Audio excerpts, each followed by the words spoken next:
mais uma vez. Bom dia a todos, obrigado pela participação, agradeço por estarem presentes. Eu decidi trazer um pouquinho mais do sociologia para vocês irem se ambientando.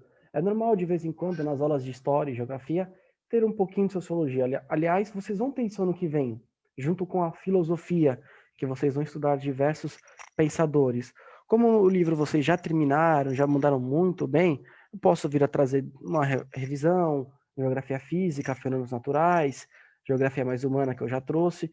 Por hora, eu vou hoje focar um pouquinho mais na questão da sociologia.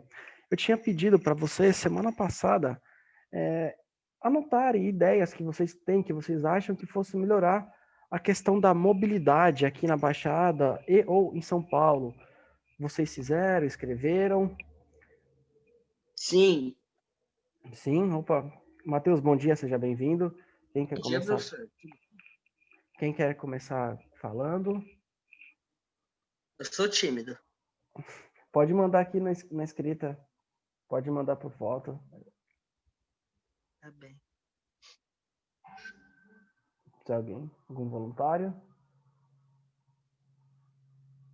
Não? Nenhum? Então eu vou escolher. Vamos por Joel. Vamos, que aparece. Fez. Vamos por eliminatória. Professor, eu não fiz, professor. Não. Carol. Não. Maria Júlia. Eu coloquei a maioria no transporte público, ter o rodízio igual em São Paulo, sabe? Que no dia da semana e tal. Sim, aqui e talvez a construção de um trem. No entanto, acho que isso seria mais difícil do que os outros dois. Com certeza é mas, muito... mais eficiente também. Sim, porque rodízio é só você determinar, né? Tal placa não pode rodar. Você cria uma lei, espera um tempo as pessoas acostumarem, já era. Já colocou em prática. Era essa, professor? Eu tinha pedido quarta passada, porque eu estava comentando com vocês, como a gente não está trabalhando com livro, eu vou pegando aleatoriamente assuntos para a gente ir trabalhando. É isso mesmo. Não, agora, do que era essa lição? Era sobre introdução à sociologia, alguns temas da sociologia, era geografia, aula de geografia. É que ano que vem, geografia perde 2 aulas, não serão mais 4, serão 2. Essa é a grade do país inteiro, que é assim. E aí vocês vão ter 2 de filosofia e 2 sociologia, quem perde a história também. É por isso que eu pedi para vocês fazerem anotações. A ideia é muito boa, claro, para você fazer um tem, seria maravilhoso. Sério, eu sempre quis ter aula de filosofia, deve ser da hora, né? É legal, é legal, posso trazer para vocês. Buscar um outro filósofo, vocês vão ter ano que vem, é certeza. Gostei, eu concordo com isso. Filosofia, porque História e Geografia, atualmente vocês têm 4 aulas na semana. Aqui o que vai acontecer? Perde 2 História, perde 2 Geografia. Entra 2 Filosofia e entra 2 Sociologia. Aí fica 2 de História, 2 de Geografia, 2 de Filosofia e 2 de Socio. Aí vocês vão trabalhar... Então, ano que vem, ao invés de ser 4 aulas por semana de História e Geografia, vão ser só 2, mas incluso Sociologia e Filosofia? Isso, exatamente isso.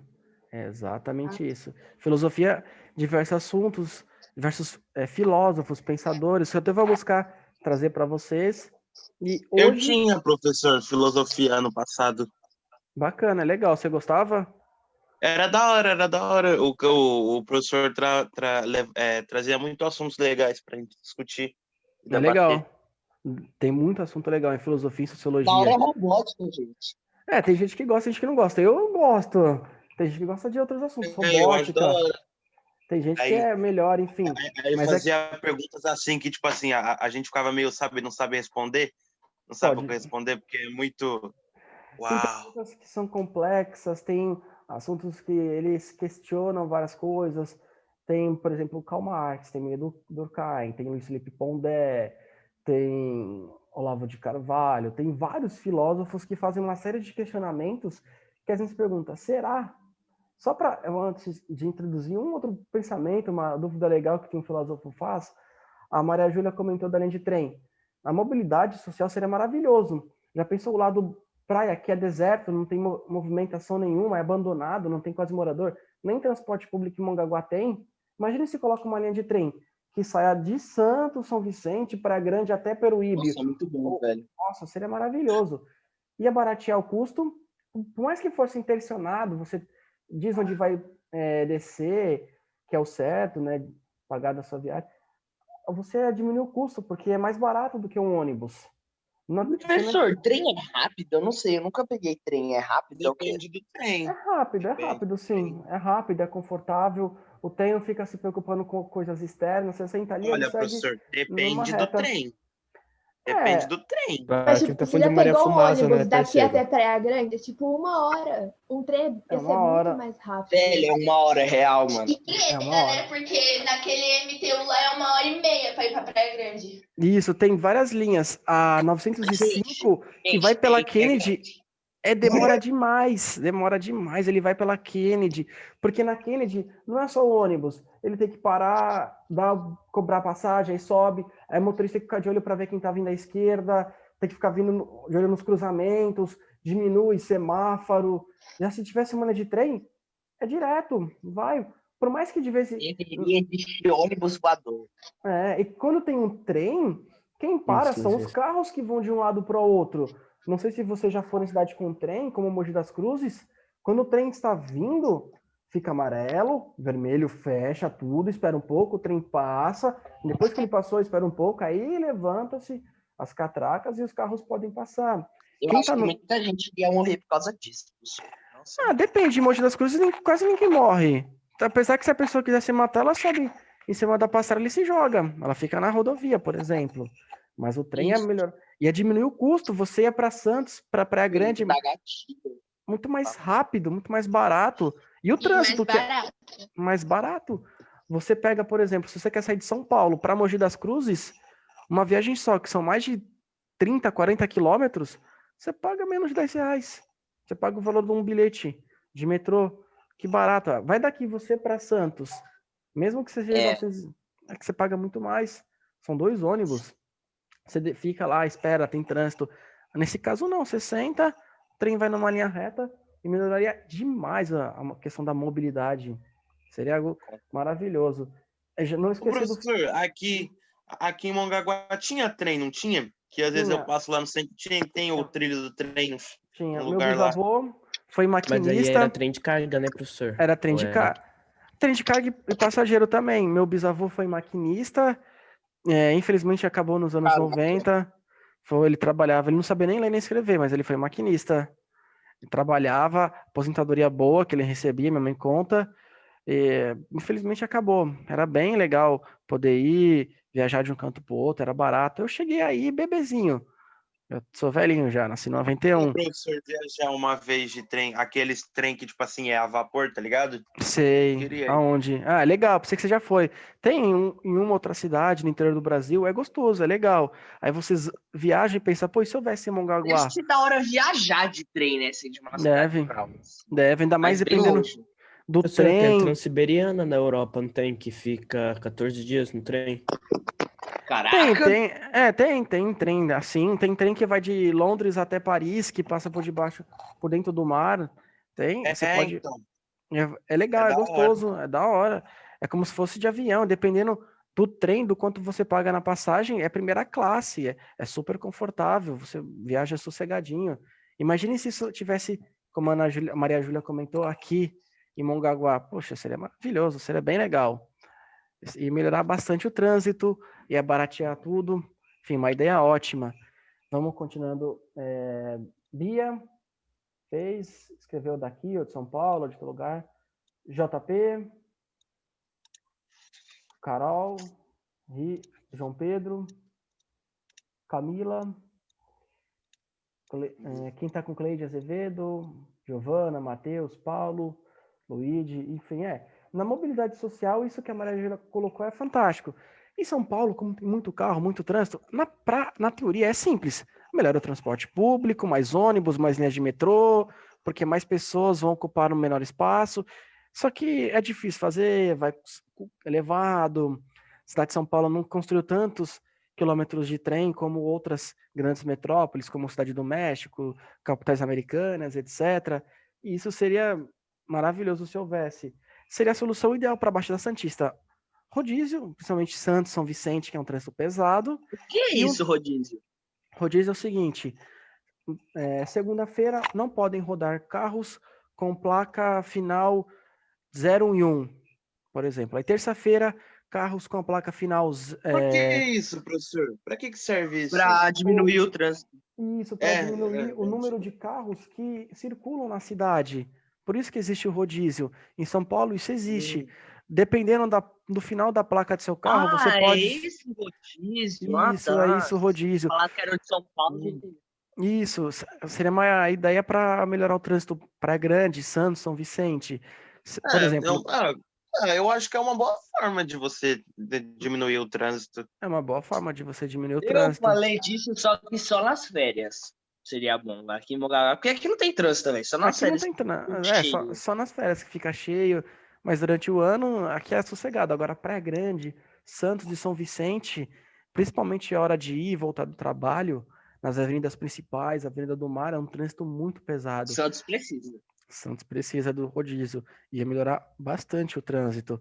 E em São Paulo, é investimento no transporte público, seria a ideia ideal para isso, para melhorar a mobilidade social, porque é facilitar para as pessoas irem e virem do trabalho, da escola, do lazer, diversão, porque é direito constitucional. Ir e vir, você pode, só que é difícil.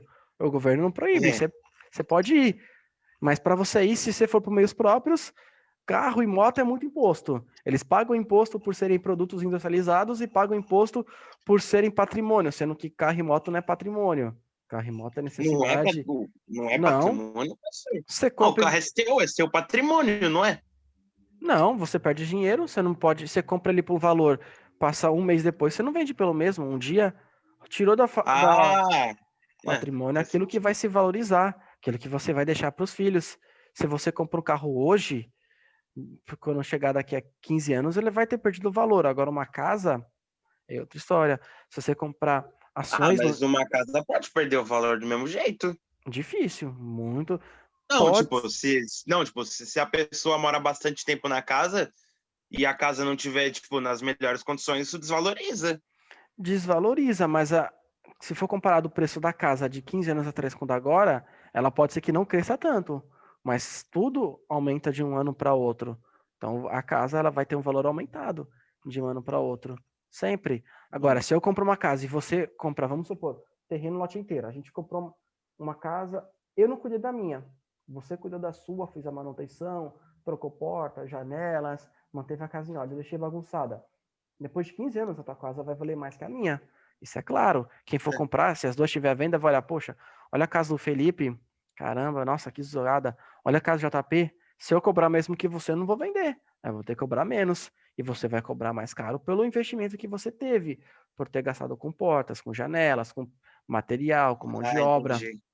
A casa, ela, assim como ações, assim como se você colocar dinheiro no Tesouro Nacional, aquilo vai se valorizar. Então, mas se você, que nem o carro que você falou, se você tiver um carro e você investir nele, você não acha que você pode cobrar um valor? Um valor mais ou menos, um valor até maior do que você comprou? Se você, valorizar o carro, investir no carro? Você compra um carro por 15 mil, passam-se 2 anos. Quem tem 15 mil vai querer comprar um carro 0 quilômetro com garantia, que não é rodado, ou um carro já usado? Exato. Você até pode cobrar. Mas aí você tem que pensar na pessoa que está comprando. Ela não vai pagar. Eu não pagaria, eu prefiro um carro novo, sem quilometragem, 0, com garantia, que nunca rodou. Eu vou preferir. Aí você não consegue vender, por isso que não é patrimônio. E aí na questão da mobilidade, o carro e a moto tem muito imposto. E se você for por meios alternativos, os meios ideais, que são transporte público, é difícil. Esse é o problema grande da mobilidade social na atualidade. Aí vocês falaram sobre, retomando um pouquinho em filosofia, sobre filósofos. Tem um filósofo chamado Luiz Felipe Pondé. Não sei se alguém já ouviu falar. Eu particularmente gosto. É claro, um filósofo, assim como o Cortella, o Pondé, são maravilhosos. Tem coisa que você vai concordar e tem coisa que você vai discordar. É normal, você não é obrigado a concordar com tudo do cara. O Cortella era um cara maravilhoso, tem uma voz muito legal de se ouvir, macia. A maioria do que ele fala você concorda. Ele fala algo de elogia em público, corrige em particular. Isso eu gosto de trazer para a escola. Elogiar em público vocês e se tiver que corrigir um ou outro, particularmente. Por enquanto eu não vejo motivo para corrigir ninguém. Mas se eu tivesse que corrigir, em particular, ali, Ele fala isso, eu concordo. Claro, ele vai falar outras coisas, nem toda a gente vai concordar, não tem como você concordar 100%. Mas tem um filósofo chamado Luiz Felipe Pondé, que ele fala o seguinte, tem uma pergunta aqui, é um tema para se debater. Ele fala, a democracia é a melhor maneira da gente se organizar, porque as outras são piores, mas eu acho que o ser humano vai inventar algo melhor do que a democracia, porque a democracia, na minha opinião, não é o melhor jeito de se viver em sociedade. Tem muitos furos ainda. E aí ele traz esse tema. Ele acha que do que existe atualmente, a democracia é o menos pior, digamos assim. Mas ele acha que o ser humano vai criar um novo mecanismo, uma nova metodologia, maneira de se organizar politicamente que supere a democracia, nas palavras dele. E aí é uma coisa para a gente pensar. Será que ele está certo? Não está? Duas coisas. Antes de vocês... Luigi, e se for um carro caro? A mesma coisa. Você paga 50 mil num carro caro. Aí você vai querer vender por 50. Quem tem 50 mil vai querer comprar um carro novo ou um carro Não vai usado? comprar nada, né? Pode falar, Pois é. JP. Levantou a mão. Que você falou do negócio da democracia. Como você acha que vai ser? Tipo, você acha que a democracia não é o melhor? Como você acha que é o melhor? Tipo, você tem algum plano de Não, um sistema Felipe, melhor que a democracia? não tem nenhum plano melhor do que a democracia.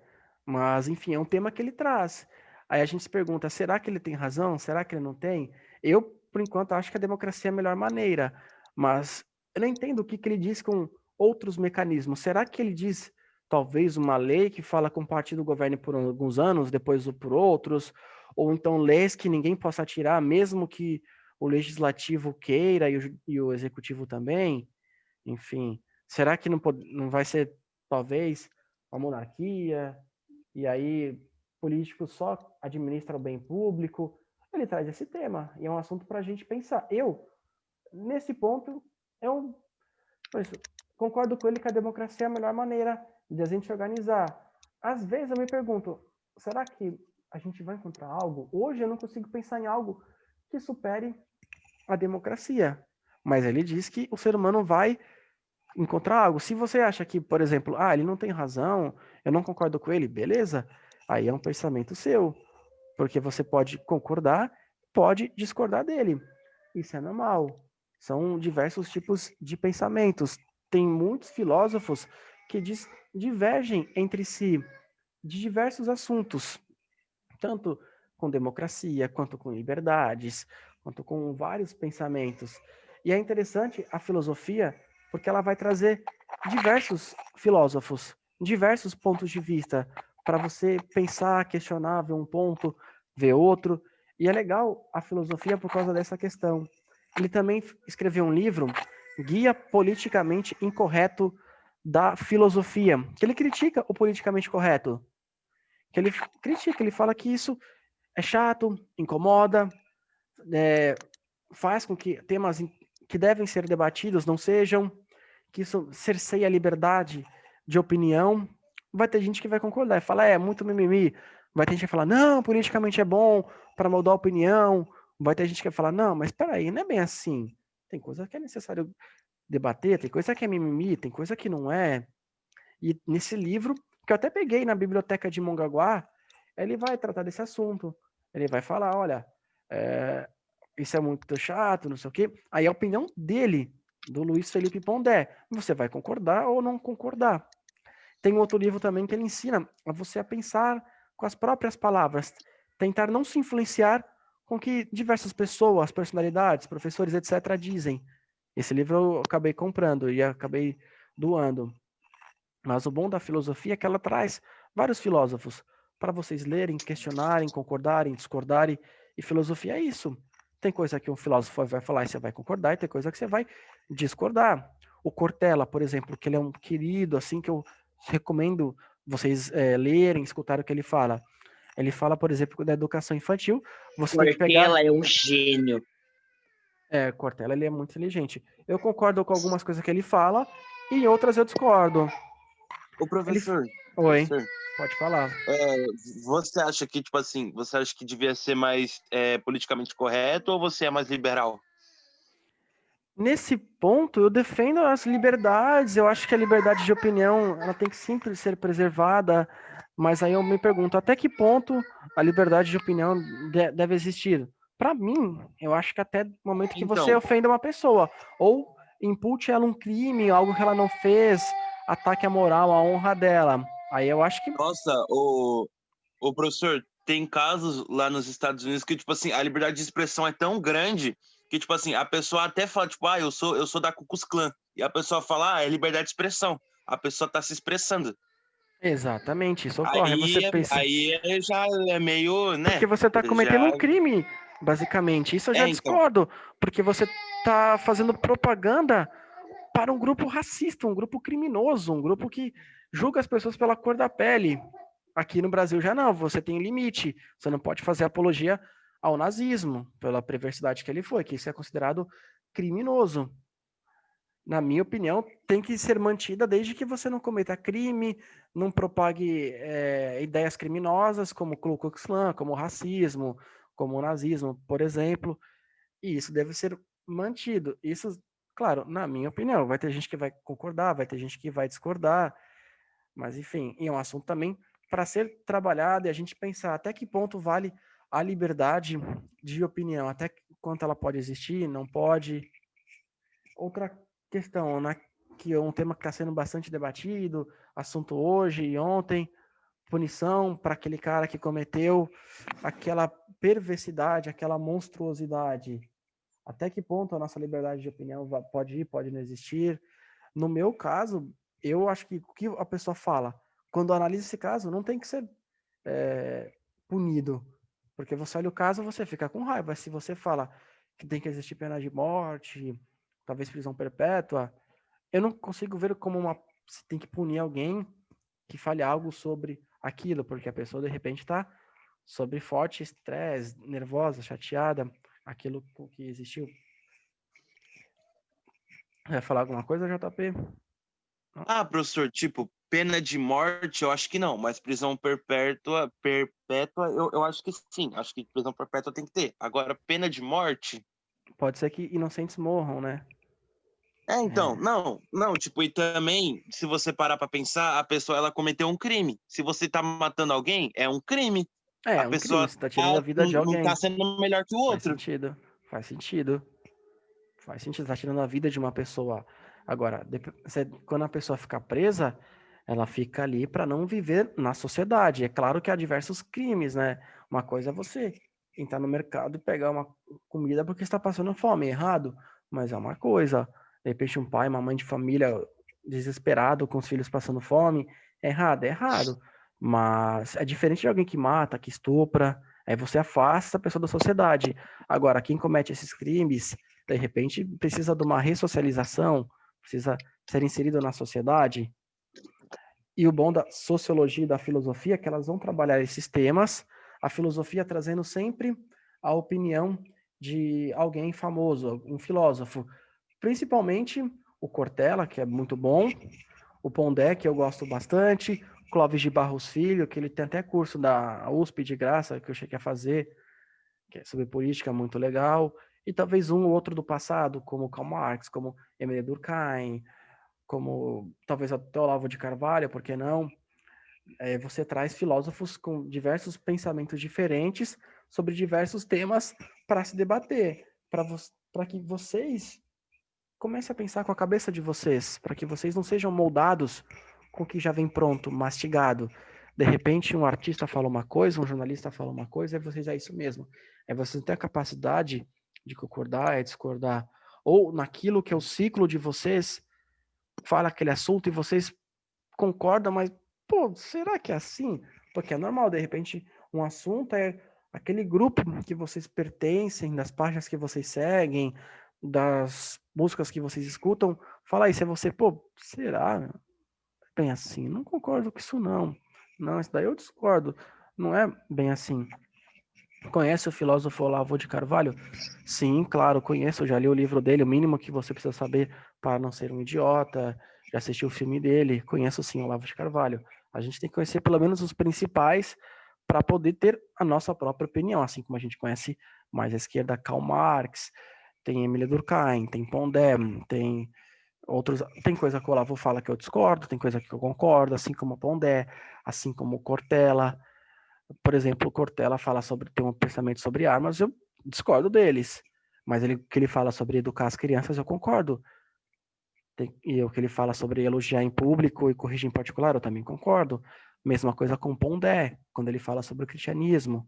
Enfim, aí a opinião de vocês. E o bom é quanto vocês conhecerem o máximo de filósofos possíveis para aí ter a própria opinião, para vocês começarem a pensar com a própria cabeça, para ver o fato, o que ocorreu, e aí sim conseguir ter a própria opinião. Ou então falar, olha, não tenho capacidade ainda de ter uma opinião, preciso de mais estudos, não sei o que dizer. É normal se vocês não sabem o que dizer. Eu, por exemplo, tenho uma pessoa famosa, que eu não vou falar o nome, que ela faz vídeos, programas, etc. Eu adorava. Aí me falaram, olha, essa pessoa não é bióloga, essa pessoa não terminou a faculdade de biologia. Aí eu falava, caramba, nossa, não sabia. Mas enfim, eu concordava com o que essa pessoa falava. Tem outra pessoa que minha namorada comentou, não sei o nome, que falou a respeito de medicina, que não sei o quê, sobre vírus. E aí ela falou, quem é leigo vai concordar, agora quem entende não.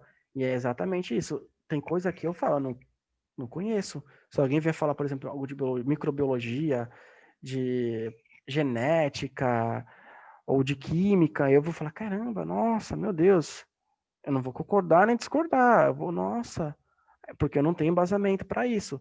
E o mesmo vale para a filosofia, para algum assunto do dia a dia. Se vocês não tiverem esse embasamento, falar, pô, ainda não tenho opinião formada, não faz vergonha nenhuma, é normal. Ninguém sabe tudo. De repente a pessoa consegue ter uma facilidade maior com humanas, como é o meu caso, e não com exatas, ou de repente, igual o caso da minha namorada, que tem dificuldade com humanas, nesses assuntos do dia a dia, ela tem dificuldade, ela não entende, ela precisa de mais estudos, mas na parte de exatas ela entende muito bem. E ela me ensina bastante. Eu, na área dela, preciso de mais estudo, mais leitura, porque eu não entendo nada. E a mesma coisa, e o bom da filosofia é isso, que vai te ajudar a, sobre diversos assuntos, vocês pesquisarem, terem opinião e terem a humildade de falar, não, nesse assunto eu não tenho uma opinião formada, porque não é feio. Antes você reconhecer que não sabe, do que de repente você vir falar uma groselha, uma besteira, algo assim absurdo, e falar, poxa vida, você, esse assunto é X. Aí a pessoa que entende fala, pô, você falou groselha. Antes você falar não sei sobre isso, do que vir falar groselha, porque é bonito, é normal você falar não entendo. Ou se você tem uma opinião, falar eu tenho, falar disso, também é normal. E a filosofia ela vai te ajudar a isso. Quando você confronta vários filósofos com pensamentos diferentes, você vai ver os argumentos e vai passar a enxergar os assuntos de cima. O assunto é esse? Aqui está um lado, aqui está outro. Agora eu tenho a minha própria opinião. Além da sociologia, que ela vai trazer assuntos do dia a dia, assuntos do nosso cotidiano. Como, por exemplo, no primeiro ano, um capítulo é o socialismo fora da nossa agenda, interrogação. Porque a gente aí vai se entender o socialismo na teoria, o que ele propõe, mas e na prática? Como é que vai ser? Ou então o que os socialistas falam, tem algum fundo de verdade? Enfim, o que os ambientalistas falam? Tem um livro de um pensador de direita que enxerga verdades no socialismo. Essa é a opinião dele, que é idolatrado por quem é da direita, um cara chamado Roger Scruton, que ele fala a verdade no socialismo. Assim como tem pensadores na esquerda que enxergam verdades em pessoas da direita, que enxergam fatos. E aí é bom você ler sempre pensadores, filósofos de esquerda, de direita, de centro, que não têm opinião, para que você possa vir a ter a sua própria opinião. E eu, nas minhas aulas, procuro sempre trazer os dois lados. A opinião que o aluno tem, eu já considero. Eu pergunto mais sobre fatos, nas provas, etc., porque é assim que eu pretendo trabalhar, que eu gosto de trabalhar. Mostrar os fatos e a opinião vocês vai ter. E a filosofia e sociologia vão trabalhar esses assuntos. Deu para entender? Alguém ficou com alguma dúvida por enquanto? Não? Nenhuma? Nenhuma, senhor. Poder trabalhar, debater mais socialismo fora da nossa agenda e trabalhar a questão da eleição americana. aproveitar que hoje é dia de eleição americana. Eu tô atualizando aqui, será que eu tenho um vencedor? Vamos ver na página se tem um vencedor já. Não tem um vencedor ainda. Talvez essa ele. Vocês sabem como é que funcionam a eleição americana rapidamente? Não é Não? igual aqui? É diferente? Aqui o mais votado vence. Soma-se votos de todas as cidades, Lá o estados. menos votado vence. Não é assim. É. Ó, vocês estão. Calma aí. Share. Ó, desculpa aí. Vocês estão vendo o mapinha dos Estados Unidos? Sim. Vocês estão vendo que temos vários estados. Ao todo, são 51 estados. Como é que funciona? Número de delegados. Tem um número máximo de delegados. Na eleição que começou ontem, Joe Biden, dos democratas da esquerda, tem 238. Trump, à direita, 213. Quem alcançar 270 delegados, vence. Mas afinal, o que seriam esses delegados? Seguinte, pega o mapa dos Estados Unidos e divide por estado. De acordo com a população, vai ter mais ou menos delegados. A Califórnia, que tem uma população muito grande, tem 55 delegados. O mais votado na Califórnia pega todos os 55 delegados. Nesse caso, foi o Biden. Ele foi o mais votado lá, aí ele pegou 55 delegados. Outro estado com muita gente é Nova York. O Joe Biden ganhou lá, aí ele pegou todos os delegados de Nova York. A Flórida é um estado populoso. O Trump ganhou. E aí ele recebeu os 29 delegados. Vocês estão vendo aqui o mapa dos Estados Unidos? Tem estados que têm a cor azul e tem estados que têm a cor vermelha. Os que têm a cor azul, o Joe Biden foi o mais votado. No WA, que é o Washington, aí ele pegou esses 12 delegados. Ele pegou Oregon, foi o mais votado lá, pegou 7. Venceu na Califórnia, pegou 55. Venceu no Arizona, recebeu 11. Venceu no Colorado, pegou 9 delegados. E todos os estados que ele venceu, foi somando-se o número de delegados para chegar a 238. Se a gente somar rapidamente todos os de azul, vai dar 238. Se a gente somar todos os de vermelho, Idaho, Montana, Norte da Dakota do Norte, Dakota do Sul, esse estado aqui, Utah, vai dar 213 delegados. Ou seja, a eleição é de estado para estado, aí o mais votado no estado recebe o total de delegados, de acordo com o número de pessoas. Estado com poucas pessoas tem 3 delegados, 7 delegados, 10. E aí você tem que vencer o maior número de delegados possíveis para você ser eleito. Você tem que alcançar 270 delegados. Ou seja, você tem que vencer em um estado, em outro, para que você pegue o total de delegados em vários estados e seja eleito. Aqui faltam poucos estados para acabar as eleições. Faltam esse que o Joe Biden está vencendo, esses 2, e esses 3 que por hora o Trump está vencendo. Mas fiquem acompanhando. Alguma dúvida? O Trump vai ganhar. Trump é legal. Ele é laranja. Quem é laranja é legal. Ele é babaca, Matheus. Vai ter gente que vai concordar e vai ter gente que vai discordar do Trump. Isso é normal. Com vocês. Gente, quem discorda de alguém que é laranja? Alguém que é laranja. É muito zoeiro. Deu para entender como é que funciona rapidamente a democracia americana? Beleza. Eu agradeço a participação de todos. Muito obrigado. Qualquer coisa pode mandar mensagem, que eu estou e sempre estarei à disposição. O Luigi fez um tchauzinho. Tchau para vocês. Muito obrigado. Falou, Tchau, Até a próxima live.